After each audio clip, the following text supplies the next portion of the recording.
Pecadores nas mãos de um Deus irado. Por Jonathan Edwards. Enfield, Connecticut, 08 de julho de 1741. Ao tempo que resvalar o seu pé.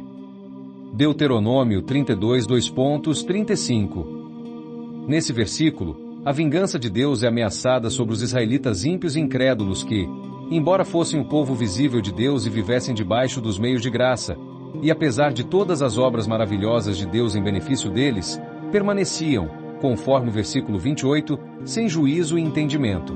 Com todo o cultivo do céu, nada produziram senão fruto venenoso e amargo, conforme afirmam os 2 versículos que precedem o texto. A expressão que escolhi para minha exposição, a seu tempo, quando resvalar o seu pé, parece implicar o seguinte, relacionado à punição e destruição a que aqueles ímpios israelitas estavam expostos. Que estavam sempre expostos à destruição, da mesma maneira que alguém que permanece ou anda em lugares escorregadios está sempre exposto à queda. Isso está implícito na maneira em que a destruição vem sobre eles, sendo representada pelos seus pés escorregando. O mesmo é expresso no Salmo 73.18. Certamente tu os puseste em lugares escorregadios, tu os lanças em destruição. 2. Implica que estavam sempre expostos à súbita e inesperada destruição. A semelhança do que anda em lugares escorregadios e está, a todo instante, sujeito a cair, não podendo prever em momento algum se, a seguir, estará de pé ou no chão, e, quando cai, cai imediatamente sem aviso. Isso também está expresso no Salmo 73, 18, 19. Certamente tu os puseste em lugares escorregadios, tu os lanças em destruição. Como caem na desolação, quase no momento, ficam totalmente consumidos de terrores. 3. Outra coisa implícita é que estão sujeitos a cair por si mesmos, sem serem derrubados pela mão de outrem. Da mesma maneira que o que permanece ou anda em terreno escorregadio de nada precisa além do próprio peso para derrubá-lo. 4. Que a razão de ainda não haverem caído, e de não caírem agora, é apenas que o tempo apontado por Deus não é chegado. Pois está dito que quando esse tempo devido ou designado chegar, seu pé resvalará. Então, serão abandonados à queda, para o que já estão inclinados por seu próprio peso. Deus não mais os sustentará nestes lugares escorregadios, mas os abandonará. E então, neste exato instante, cairão na destruição, à semelhança do que permanece em ladeiras escorregadias, sobre a beira de um precipício, não pode permanecer sozinho e, quando é abandonado, imediatamente cai e está perdido. A observação a partir destas palavras que agora insistirei é: doutrina. Não há nada que mantenha os ímpios um só momento fora do inferno, senão a mera boa vontade de Deus. Por mera boa vontade de Deus, refiro-me à sua boa vontade soberana, sua vontade livre, imune a obrigações, não sujeita a impedimento algum, nem qualquer outra coisa, como se nada, a não ser a boa vontade de Deus, tivesse qualquer papel na preservação dos ímpios a todo instante. A verdade desta observação será evidenciada pelas seguintes considerações. 1. Não falta poder a Deus para lançar os ímpios, a qualquer momento, no inferno. Quando ele se levanta, as mãos humanas não podem ser fortes. Os mais fortes não têm poder algum para lhe resistir, nem podem se libertar de suas mãos. Ele não apenas é capaz de lançar os ímpios no inferno, mas pode fazê-lo com a maior facilidade. Às vezes, um príncipe terreno encontra grande dificuldade em subjugar um rebelde que encontrou meios de se fortificar, e se fortaleceu pelo número de seus seguidores. Mas isso não ocorre com Deus. Não há fortaleza que seja defendida contra o seu poder. Ainda que as mãos se juntem, e vastas multidões de inimigos de Deus se combinem e se associem, são facilmente esmiuçados em pedaços. São como grandes montes de palha seca e leve diante do furacão, ou grandes quantidades de restolho seco diante de chamas devoradoras. Achamos fácil pisar e esmagar um verme que vemos rastejar no chão. Da mesma forma é fácil cortar ou queimar um fio fino que sustenta algo. Assim também é fácil para Deus, quando lhe agrada, lançar seus inimigos nas profundezas do inferno. Quem somos nós, para que pensemos permanecer perante dele, diante de cuja repreensão a terra treme e diante de quem as rochas são subjugadas? 2. Eles merecem ser lançados no inferno, de modo que a justiça divina jamais se interpõe, e não é um impedimento para que Deus use seu poder a qualquer momento para destruí-los. Sim, ao contrário, a justiça clama alto por punição infinita pelos seus pecados. A justiça divina fala acerca da árvore que produz uvas como as de Sodoma, Lucas 13:07. Corta-a, porque ocupa ainda a terra inutilmente. A espada da justiça divina está a todo momento se revolvendo sobre suas cabeças, e não é nada, senão a mão da misericórdia livre de Deus e a sua mera vontade, que a segura. 3. Eles já estão sob uma sentença de condenação ao inferno. Não apenas merecem, com justiça, ser lançados lá, mas a sentença da lei de Deus, essa eterna e imutável regra da justiça que Deus fixou entre si e a humanidade, é posta contra eles, e permanece em oposição a eles de modo que já estão destinados ao inferno. João 3:18. Quem não crê já está condenado. Desse modo, todo homem não convertido pertence propriamente ao inferno. Lá é o seu lugar, de lá ele procede. João 8:23. Vós sois de baixo, e para lá está destinado, é o lugar ao qual a justiça, e a palavra de Deus, e a sentença de sua lei imutável destinam. 4. Eles são agora os objetos do mesmo furor e ira de Deus, que são expressos nos tormentos do inferno. E a razão pela qual não descem para lá a qualquer instante não é porque Deus, em cujo poder se encontram, não esteja muito irado com eles, como está com as muitas miseráveis criaturas agora atormentadas no inferno, que lá sentem e suportam a fúria de sua ira. Sim, Deus está muito mais irado com muitos que estão agora na terra. Sim, sem dúvidas, com muitos que estão agora nesta congregação, que podem estar tranquilos, do que com muitos que estão nas chamas do inferno. Portanto, não é porque Deus ignora suas impiedades, e não se ressinta delas, que não afrouxa suas mãos e os elimina. Deus não é de forma alguma como eles, embora possam imaginar assim. A sua ira arde contra eles, sua condenação não dorme, o abismo está preparado, o fogo está pronto, o forno já está quente, pronto para recebê-los. As chamas ora rugem e brilham. A espada reluzente está afiada e suspensa sobre eles. O abismo abriu sua boca debaixo deles. 5. O diabo está pronto para cair sobre eles e abatê-los como sua possessão no momento em que Deus o permitir. Eles lhe pertencem, têm suas almas em sua posse e sob seu domínio. A Escritura os representa como seus bens. Lucas 11:12. Os demônios os espreitam, estão sempre à sua mão direita, permanecem aguardando por eles como leões famintos que veem a presa e esperam tê-la, mas, no momento, são contidos. Se Deus retirasse sua mão, pela qual são restringidos, no momento voariam sobre suas pobres almas. A velha serpente os espreita, o inferno escâncara sua boca para recebê-los. Se Deus o permitisse, seriam rapidamente engolidos e estariam perdidos. 6. Reinam nas almas dos ímpios aqueles princípios infernais, que agora mesmo os inflamariam e incendiariam no fogo do inferno, se Deus não os restringisse. Há posto na própria natureza do homem carnal um fundamento para os tormentos do inferno. Há aqueles princípios corruptos, com poder reinante em plena posse deles, que são as sementes do fogo do inferno. Estes são princípios ativos e poderosos, extremamente violentos em sua natureza, e não fosse pela mão restringente de Deus sobre tais princípios, logo explodiriam, se inflamariam à semelhança do que as mesmas corrupções e a mesma inimizade fazem nos corações das almas condenadas, e gerariam os mesmos tormentos que geram naquelas. As almas dos ímpios são comparadas na Escritura ao mar bravo, Isaías 57:20. No momento, Deus restringe a impiedade deles pelo seu imenso poder, assim como faz as ondas raivosas do mar enfurecido, dizendo, até aqui virais, e não mais adiante. Jó 38:11. Mas se Deus retirasse esse poder restringente, logo a impiedade carregaria tudo diante de si. O pecado é a ruína e a miséria da alma. É destrutivo em sua natureza, e se Deus o deixasse sem restrição, nada mais seria necessário para tornar a alma perfeitamente miserável.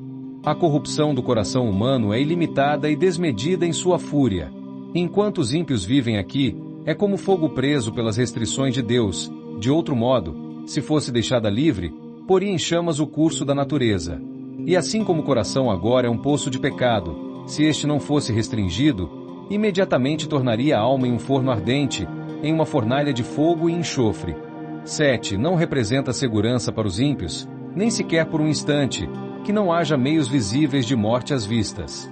Não representa segurança para um homem natural que esteja agora com saúde, e que não veja por que modo poderia partir de imediato do mundo por um acidente, e que não haja nenhum perigo visível em suas circunstâncias. A manifesta e contínua experiência do mundo, em todas as eras, mostra que isso tudo não é evidência de que um homem não esteja agora mesmo às margens da eternidade, e que seu próximo passo não será no outro mundo. Os meios invisíveis e impensáveis das pessoas repentinamente saírem do mundo são inumeráveis e inconcebíveis. Os não convertidos andam sobre o abismo do inferno em uma superfície podre, e há inúmeros lugares nela que são frágeis e não suportarão seus pesos, e estes lugares não são percebidos. As flechas da morte voam invisíveis ao meio-dia, a vista mais acurada não as vê. Deus tem tão diferentes e insondáveis meios de tirar os ímpios do mundo e mandá-los ao inferno, que não há nada que faça crer que necessite de um milagre, ou que precise sair do curso ordinário de sua providência para destruir um ímpio no momento em que desejar. Todos os meios de arrancar os ímpios do mundo estão de tal modo nas suas mãos e tão completa e absolutamente sujeitos ao seu poder e determinação, que se ele nunca fizesse uso de meios, e estes estivessem excluídos desta consideração, isto de modo algum faria com que a ida repentina dos ímpios ao inferno dependesse menos da mera vontade de Deus. 8. A prudência dos homens naturais e seu cuidado para preservar a própria vida, ou o cuidado de outros para preservá-las, não os assegura nem por um instante. A isto também a providência divina e a experiência universal prestam abundante testemunho. A clara evidência de que a própria sabedoria dos homens não os livra da morte, pois se assim o fosse veríamos alguma diferença entre os sábios e prudentes do mundo e os demais, com relação à susceptibilidade para uma morte repentina e inesperada. Mas, como é de fato? Eclesiastes 2:16. E como morre o sábio, assim morre o tolo. 9. Todos os esforços e esquemas que os ímpios usam para escapar do inferno, ao mesmo tempo em que insistem em rejeitar a Cristo e permanecem, portanto, na impiedade, não os livram só instante do inferno. Quase todo homem natural que ouve acerca do inferno se gaba de que escapará dele. Ele depende de si próprio para sua segurança e se exalta naquilo que faz, no que está fazendo ou no que pretende fazer. Cada um esquematiza as coisas em sua mente sobre como evitará a condenação, e se exalta de que planejou muito bem para si mesmo, e que seu esquema não falhará. Ouvem, na verdade, que poucos são salvos e que a maior parte dos que já morreram foram para o inferno. Contudo, cada um imagina que ajustou melhor as coisas para o seu escape do que os outros. Ele não pretende vir a esse lugar de tormento e diz consigo mesmo que pretende ter um cuidado efetivo e ordenar as coisas de modo que não haja falha. Mas os tolos filhos dos homens iludem-se miseravelmente em seus próprios esquemas e na confiança em sua própria força e sabedoria. Eles não confiam senão numa sombra. A maior parte dos que viveram até aqui, sob os mesmos meios de graça, e agora estão mortos, sem dúvidas foram para o inferno. E isto não aconteceu porque não fossem tão sábios quanto os que estão vivos. Não foi porque não tenham ordenado bem as coisas para assegurar seu escape. Se pudéssemos falar com eles e questioná-los um por um quantas se esperavam, quando vivos, e quando ouviam sobre o inferno, serem eles próprios objetos dessa miséria, sem dúvidas ouviríamos todos replicarem: não, jamais pretendi chegar aqui. Eu tinha ajeitado as coisas de outra forma em minha mente. Pensei que tinha planejado bem, que meu esquema era bom. Desejava tomar cuidado de verdade, mas tudo aconteceu inesperadamente. Não esperava por aquilo então, nem daquele modo. Veio como ladrão. A morte me surpreendeu. A ira de Deus foi rápida demais para mim. Oh, minha maldita tolice! Estava me gabando e me agradando com vãos sonhos sobre o que faria no futuro, e quando dizia paz e segurança, veio sobre mim repentina destruição. 10. Deus não se impôs nenhuma obrigação, por nenhuma promessa, de manter os não convertidos fora do inferno sequer por um momento. Ele certamente não fez promessas, seja de vida eterna, ou libertação e preservação da morte eterna, a não ser aos que estão dentro do pacto da graça, nas promessas que são dadas em Cristo, em quem todas as promessas são o sim e o amém. Mas certamente aqueles que não são filhos do pacto, não têm interesse nas promessas do pacto da graça, estes que não creem nelas e nem têm interesse no mediador do pacto. De modo que, ainda que alguns tenham imaginado e pretendido muitas coisas sobre as promessas feitas aos homens naturais que sinceramente buscam e batem à porta, está claro e manifesto que, por maiores que sejam os esforços que o homem natural tome na religião, sejam quais forem suas preces, até que creiam em Cristo, Deus não tem obrigação alguma de salvá-los da destruição eterna. Portanto, o fato é que os não convertidos estão seguros pela mão de Deus sobre o abismo do inferno. Eles merecem o lago de fogo, e já estão sentenciados a ele. Deus está terrivelmente provocado. Sua ira contra eles é tão grande quanto para com os que já estão sofrendo agora a execução da fúria de sua ira no inferno, e eles nada fazem nem ao menos para dirimir ou aplacar essa ira. Nem Deus está minimamente preso por qualquer promessa de sustentá-los sequer por um instante. O diabo espera por eles, o inferno escâncara sua boca por eles, as chamas se ajuntam e queimam ardentemente à sua espera, para engoli-los. O fogo latente em seus corações está lutando para explodir, e eles continuam sem interesse em qualquer mediador. Não há, portanto, meio algum às vistas para livrá-los. Em suma, eles não têm refúgio, nada em que possam se segurar. Tudo que os preserva a cada momento é a mera vontade livre e a clemência desobrigada e desimpedida de um Deus irado. Aplicação. Este assunto terrível pode ser útil para despertar as pessoas não convertidas desta congregação. Isso que vocês ouviram é a situação de todos que estiverem fora de Cristo. Esse mundo de miséria, esse lago de enxofre incandescente está estendido amplamente debaixo de vocês. Ao terrível abismo das brilhantes chamas da ira de Deus. A boca do inferno encontra-se escancaradamente aberta, e vocês não têm nada para se apoiar, nem coisa alguma em que possam se segurar. Não há nada entre vocês e o inferno senão o ar, e é apenas o poder e a mera boa vontade de Deus que o sustenta. É provável que não estejam cientes destas coisas, pois descobrem que estão fora do inferno, mas não veem a mão de Deus nisso. Vocês olham para as outras coisas, como o bom estado dos seus corpos físicos, o cuidado com suas vidas e os meios que usam para a própria preservação. Mas essas coisas, na verdade, nada são, pois se Deus retirasse sua mão, elas teriam tanto valor para impedir as suas quedas quanto tem o ar rarefeito para sustentar uma pessoa que está suspensa nele. Suas iniquidades os tornam tão pesados quanto chumbo e os empurram para baixo com grande peso e pressão em direção ao inferno. Se Deus permitisse, imediatamente afundariam e rapidamente desceriam e mergulhariam no mar sem fundo. A boa saúde, o cuidado e prudência que mantém, e os melhores esquemas, e toda justiça, teriam tanta influência para preservá-los e mantê-los fora do inferno quanto uma teia de aranha é capaz de deter uma avalanche de pedras.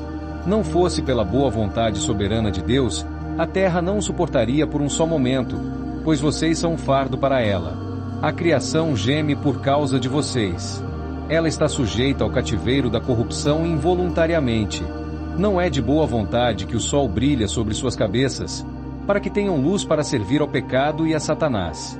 A terra não dá voluntariamente seus frutos para satisfazer suas luxúrias, nem é de boa vontade que serve de palco para que cometam iniquidades. Não é de bom grado que o ar serve para manter a chama da vida em suas narinas, enquanto vocês gastam suas vidas no serviço dos inimigos de Deus. A criação de Deus é boa e foi feita para que o homem servisse a ele por meio dela, e não é de bom grado que serve a outros propósitos, e geme quando é abusada com propósitos tão diretamente contrários à sua natureza e fim. O mundo os vomitaria, não fosse a mão soberana daquele que os sujeitou na esperança da redenção. Eis as nuvens negras da ira de Deus pairando agora sobre suas cabeças, carregadas de terrível tempestade e cheias de trovões, e não fosse a mão restringente de Deus, elas imediatamente arrebentariam sobre vocês. A graça soberana de Deus, no momento, refreia esse vento impetuoso, pois, de outro modo, ele viria com fúria, e sua destruição viria como um redemoinho, e vocês seriam como a palha que o vento dispersa. A ira de Deus é como grandes águas que estão represadas agora. Ela aumenta mais e fica mais e mais elevada, até que chega ao limite, e quanto mais é impedida, mais rápido e poderoso é seu curso quando é liberada. É verdade que o julgamento contra suas más obras não foi executado ainda. O ímpeto da vingança de Deus tem sido segurado. Mas, enquanto isso, as suas culpas constantemente aumentam, e a cada dia vocês entesouram mais ira. As águas estão constantemente crescendo e aumentam diariamente com mais força, e não há nada, senão a mera boa vontade de Deus, capaz de deter o que não quer ser detido e se esforça para continuar. Se Deus apenas retirasse sua mão das comportas do dilúvio, elas imediatamente se abririam, e as ígneas ondas da fúria e ira de Deus se derramariam com fúria inconcebível e viriam sobre vocês com poder onipotente. E se suas forças fossem 10.000 vezes maiores, sim, ainda que fossem 10.000 vezes mais fortes que o mais resistente e tenaz demônio no inferno, isto nada representaria e nem poderiam suportá-las. O arco da ira de Deus está curvado, e a flecha ajustada no cordel. A justiça mira a flecha nos seus corações, e estica o arco, e nada, a não ser a mera boa vontade de Deus, de um Deus irado, sem qualquer promessa ou obrigação alguma, é que impede a flecha de a qualquer instante beber o sangue de vocês. Assim, todos vocês que jamais passaram por uma grande mudança de coração, pelo poderoso poder do Espírito de Deus sobre suas almas, todos que nunca nasceram de novo, nem foram feitos novas criaturas, e nunca foram ressuscitados da morte no pecado para um novo estado, nem antes experimentaram uma nova luz e vida, estão nas mãos de um Deus irado. Ainda que tenham reformado suas vidas em muitos aspectos, e experimentado afeições religiosas, e possivelmente mantido uma forma de religião entre suas famílias e parentes e na casa de Deus, não é nada senão sua mera boa vontade que impede que sejam agora mesmo consumidos na destruição eterna. Ainda que estejam pouco convencidos agora da verdade que ouvem, a seu tempo serão plenamente convencidos dela. Vejam que ocorreu o mesmo com aqueles que partiram nas mesmas condições que vocês estão agora, pois a destruição veio repentinamente sobre a maior parte deles, quando não a esperavam e enquanto diziam, paz e segurança. Agora veem que aquelas coisas de que dependiam para sua paz e segurança, nada mais eram do que ar rarefeito e sombras vazias. O Deus que o sustenta sobre o abismo do inferno, à semelhança de alguém que segura uma aranha ou qualquer inseto asqueroso sobre o fogo, os aborrece e está terrivelmente provocado. Sua ira contra vocês arde como fogo, ele os vê como dignos de nada mais, senão de serem lançados no fogo. Ele é tão puro de olhos que não pode encará-los de frente. Vocês são aos seus olhos mais abomináveis que a serpente mais odiosa é aos nossos. Vocês o ofenderam infinitamente mais que um rebelde obstinado ofende a seu príncipe. Contudo, não é nada, senão a sua mão, que os impede de cair no fogo a qualquer momento. Não pode ser atribuído a nada mais o fato de vocês não terem ido ao inferno na noite passada, que tenham sido permitidos acordar novamente neste mundo, depois que fecharam os olhos para dormir. E não há outra razão para explicar o porquê de não terem caído no inferno desde o momento que acordaram esta manhã, senão que a mão de Deus os tenha sustentado. Não há outra razão a ser dada para explicar o porquê de não terem ido ao inferno, desde o momento em que sentaram aqui, na casa de Deus, provocando seus olhos puros com o modo ímpio e pecaminoso de atenderem ao culto solene. Sim, nada mais pode ser dado como razão do porquê vocês não são agora mesmo lançados no inferno. Ó pecador! Considere o temível perigo em que você se encontra. É sobre uma grande fornalha de ira, um abismo largo e sem fundo, cheio do fogo da ira, que você está seguro pela mão de Deus, cuja ira está tão provocada e acendida contra você quanto está contra os condenados do inferno. Você está suspenso por uma linha fina, com as chamas da ira divina lampejando em volta, e prontas a todo momento para queimá-lo e consumi-lo por completo.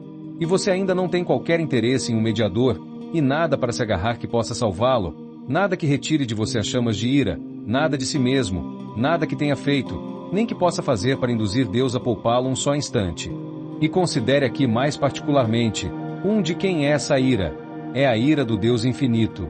Se fosse apenas ira de homem, ainda que do mais poderoso governante, seria comparativamente pequena para ser temida.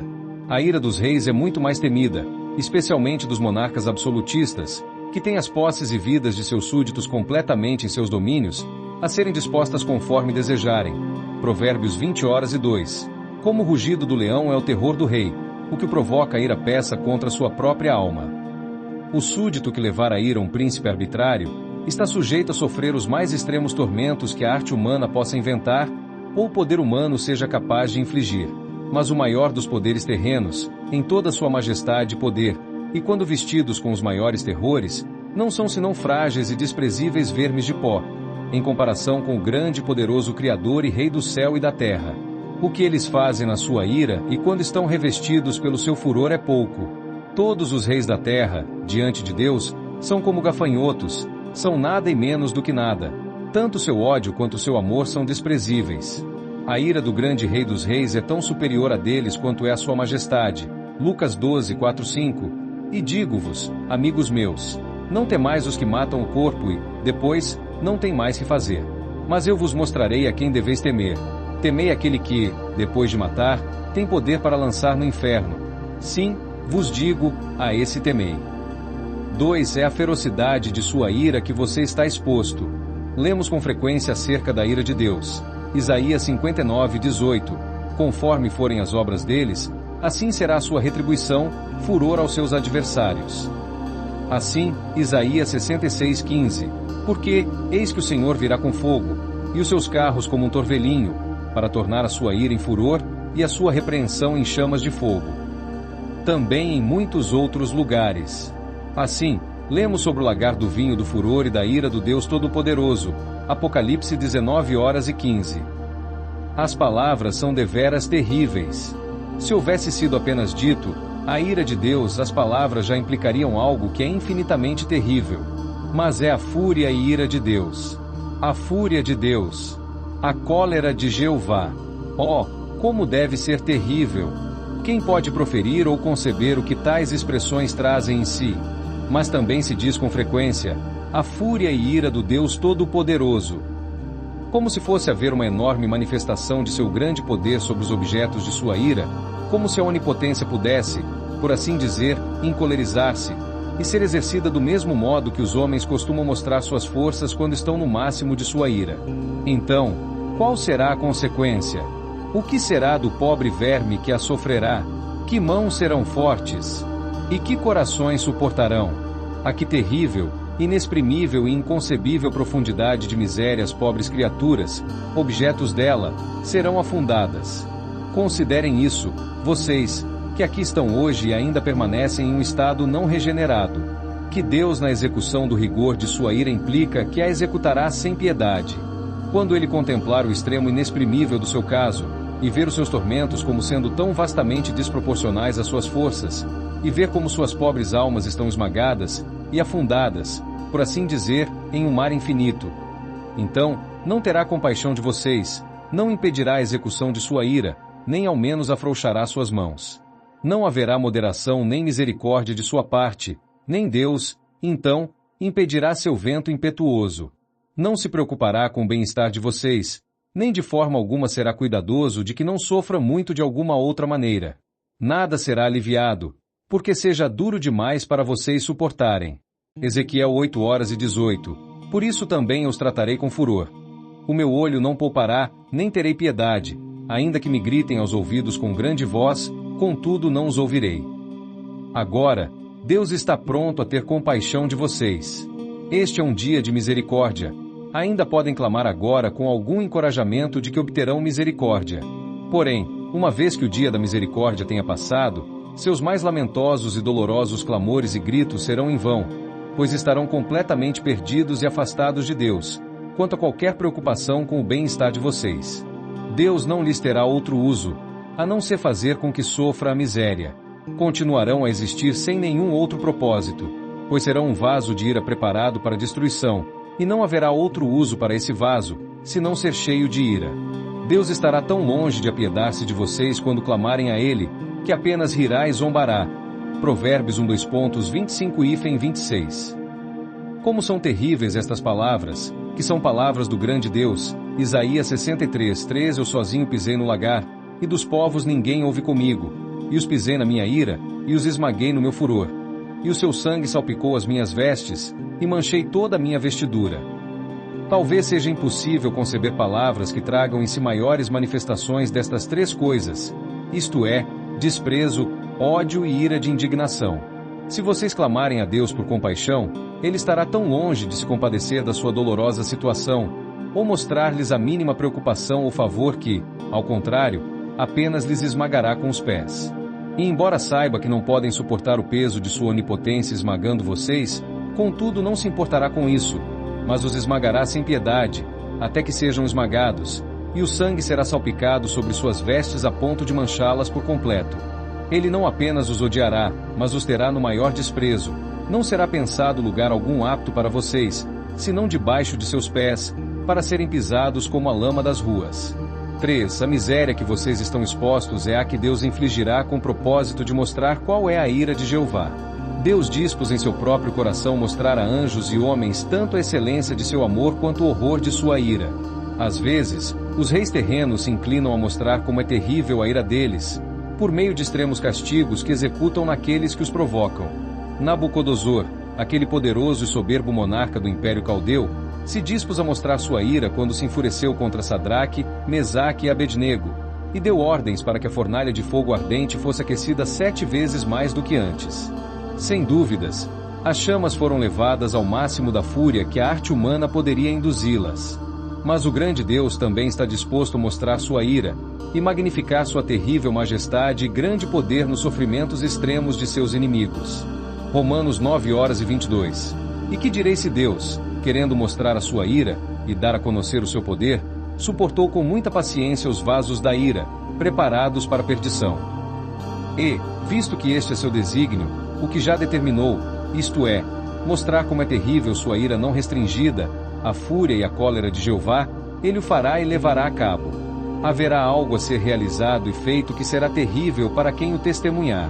Quando o grande e irado Deus houvesse levantado e executado sua terrível vingança contra os pobres pecadores, e os miseráveis estiverem de fato sofrendo o peso e poder infinitos de sua indignação, então ele chamará o universo inteiro para contemplar essa terrível majestade e grande poder que deve ser visto então. Isaías 32:12-14. Baterão nos peitos, pelos campos desejáveis e pelas vinhas frutíferas. Sobre a terra do meu povo virão espinheiros e sarças, como também sobre todas as casas onde há alegria, na cidade jubilosa. Porque os palácios serão abandonados, a multidão da cidade cessará.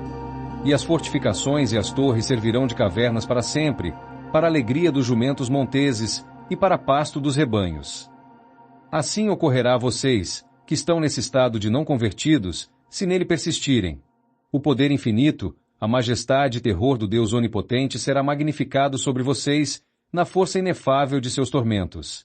Serão atormentados na presença dos santos anjos e na presença do Cordeiro, e quando estiverem nesse estado de suferem, os gloriosos habitantes do céu se adiantarão e contemplarão o terrível espetáculo, para que vejam em que consiste a ira e fúria do Todo-Poderoso, e quando tiverem visto, se prostrarão e adorarão essa grande majestade e poder.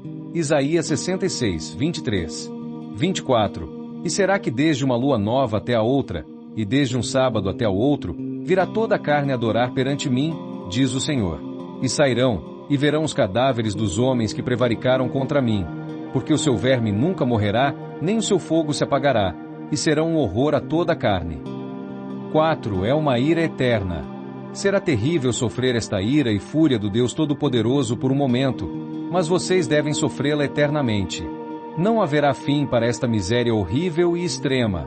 Quando olharem adiante, verão uma longa eternidade, uma jornada infindável adiante de vocês, que engolirá seus pensamentos e confundirá suas almas, e se desesperarão de qualquer espécie de libertação, fim, ou de qualquer mitigação ou alívio.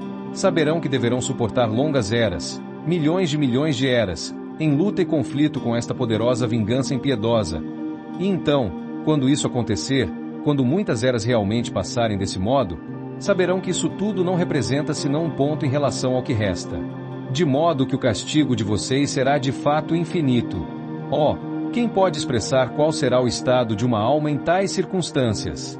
Tudo o que podemos dizer a esse respeito não dá senão um vislumbre fraco e imperfeito daquilo que é inexprimível e inconcebível, pois quem conhece o poder da ira de Deus? Como é terrível o estado dos que estão diariamente e a toda hora em perigo desta grande ira e infinita miséria. Mas este é o desastroso caso de cada alma nesta congregação que ainda não nasceu de novo, ainda que seja moral e rigorosa, sóbria e religiosa. Considere isso, quer seja jovem ou velho. Há razão para pensar que há muitos agora, nesta congregação, ouvindo este discurso, que serão objetos desta mesma miséria por toda a eternidade.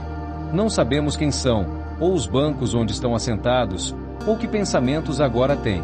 Pode ser que estejam agora relaxados, e ouçam tudo isso sem muita preocupação, e se gabem que não sejam essas pessoas, prometendo a si mesmos que escaparão. Se soubéssemos que há uma pessoa, apenas uma, em toda a congregação, que deve ser objeto dessa miséria, como seria terrível pensar nisso. Se soubéssemos quem era, que visão terrível seria para tal pessoa. Como seria poderoso o clamor lamentável e amargo que o resto da congregação lançaria por ela. Mas, em vez de um, não é provável que muitos se lembrem deste discurso no inferno? E seria por demais maravilhoso se alguns dos que aqui se encontram agora devam estar no inferno em pouco tempo, talvez antes que o ano se acabe? E não seria incrível se algumas pessoas, que agora estão assentadas em alguns dos bancos desta igreja, saudáveis, tranquilas e seguras, estejam lá amanhã de manhã. Aqueles de vocês que persistirem até o fim em um estado natural, que se mantiveram por muito tempo fora do inferno, lá estarão em pouco tempo. A sua condenação não dorme, virá rapidamente, e provavelmente, muito repentinamente, sobre muitos de vocês. Há razão para se maravilharem que não estejam agora mesmo no inferno. Esse certamente é o caso de alguns a quem conheceram e viram, que nunca mereceram o inferno mais do que vocês, e que até aqui pareciam ter tanta chance de estar vivos como vocês. A esperança deles se foi, estão chorando em extrema miséria e perfeito desespero. Mas aqui estão vocês, na terra dos vivos e na casa de Deus, e com oportunidade de obter a salvação. O que não dariam essas pobres e desesperadas almas condenadas por uma oportunidade de um dia como agora vocês têm? E agora têm uma oportunidade extraordinária, um dia em que Cristo abriu largamente a porta da misericórdia, e de pé chama e clama em alta voz aos pobres pecadores. Um dia em que muitos se reúnem a Ele, e se esforçam pelo reino de Deus. Muitos vêm diariamente do Oriente, Ocidente, Norte e Sul. Muitos que outrora estiveram nas mesmas condições miseráveis em que vocês se encontram, agora estão em um feliz estado, com seus corações cheios de amor por aquele que os amou e os lavou dos seus pecados em seu próprio sangue, e regozijam-se na esperança da glória de Deus. Como é terrível ser deixado para trás em tal dia! Ver tantos festejando, enquanto vocês sofrem e perecem. Ver tantos se regozijando e cantando alegres cantos cordiais, enquanto vocês têm razão para prantear pela tristeza do coração e ulular pela tristeza de espírito. Como podem descansar um só momento em tal condição? As suas almas não são tão preciosas quanto as dos cidadãos de Sufielde, que estão dia após dia se reunindo a Cristo? Não há muitos aqui que viveram por muito tempo no mundo, e até hoje não nasceram de novo? E estão por esse motivo alienados da comunidade de Israel, e nada fizeram enquanto viveram senão entesourar ira para o dia da ira? Senhores, a situação de vocês é, de modo especial, extremamente perigosa. A sua culpa e dureza de coração é grande em extremo. Não veem vocês como a maior parte dos de sua idade já faleceram e partiram, na atual dispensação notável e maravilhosa da misericórdia de Deus? Vocês precisam considerar o seu caso e despertar completamente do sono. Vocês não podem suportar a fúria e ira do Deus infinito. E vocês, rapazes e moças, negligenciarão este precioso tempo que agora desfrutam, quando tantos de sua idade estão renunciando às vaidades juvenis e ajuntando-se a Cristo? Vocês, em especial, agora têm uma oportunidade extraordinária. Mas se a negligenciarem, logo acontecerá com vocês o mesmo que com aquelas pessoas que gastaram os preciosos dias de sua juventude no pecado, e agora vieram a dar um terrível passo na cegueira e endurecimento. E vocês, crianças, que ainda não são convertidas, não sabem que estão indo para o inferno, suportar a terrível ira desse Deus, que agora está irado com vocês noite e dia? Vocês se contentarão em serem filhos do diabo, quando tantas outras crianças na nossa terra estão sendo convertidas, e tornando-se os santos e felizes filhos do Rei dos Reis? E que todos os que ainda se encontram fora de Cristo, pendurados sobre o abismo do inferno, quer sejam velhos e velhas, de meia idade, ou jovens, ou crianças, agora ouçam os altos chamados da palavra e da providência de Deus. Este ano aceitável do Senhor, um dia de tão grande favor para alguns, sem dúvida será dia de vingança igualmente notável para outros. O coração dos homens endurece e suas culpas aumentam rapidamente em dias como estes, se negligenciarem suas almas, e jamais houve época de tão grande perigo de tais pessoas serem entregues à dureza de coração e cegueira de mente. Deus parece agora estar ajuntando rapidamente seus eleitos em todas as partes da nação, e é provável que a maior parte dos adultos que alguma vez serão salvos sejam atraídos em pouco tempo, e que será como foi no grande derramamento do Espírito sobre os judeus nos dias dos apóstolos. Os eleitos serão salvos e os demais serão cegados. Se isso ocorrer a vocês, amaldiçoarão eternamente este dia, e o dia em que nasceram, por terem visto o tempo de derramamento do Espírito de Deus, e desejarão ter morrido e ido ao inferno sem tê-lo visto. Agora, sem dúvidas, ocorre o mesmo que nos dias de João Batista. O machado se encontra de modo extraordinário posto na raiz das árvores, e toda árvore que não produz bons frutos será cortada e lançada no fogo. Portanto, que todos os que estão fora de Cristo agora acordem e fujam da ira vindoura. A ira do Deus Todo-Poderoso agora, sem dúvidas, está suspensa sobre grande parte desta congregação. Que todos fujam de Sodoma, apressem-se e fujam por suas vidas, não olhem para trás, escapem para a montanha, para que não sejam consumidos.